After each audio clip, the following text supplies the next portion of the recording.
In this video, we will show you how to move a product from one event to another. First, log in as an administrator. Then, from your main navigation, select Admin, Events, and then from the Manage menu of the relevant event, select Tickets and Products. Then, from the Manage menu on the Products page, select Move Products. And a modal window will appear, showing all products for that event. Check the box or boxes of product or products you would like to move,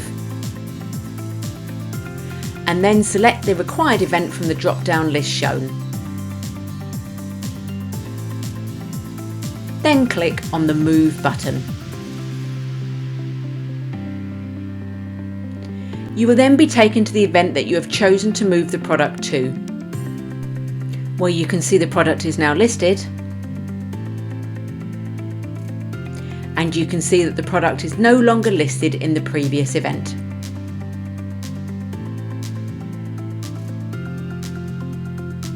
And that's it, you have now successfully moved a product from one event to another.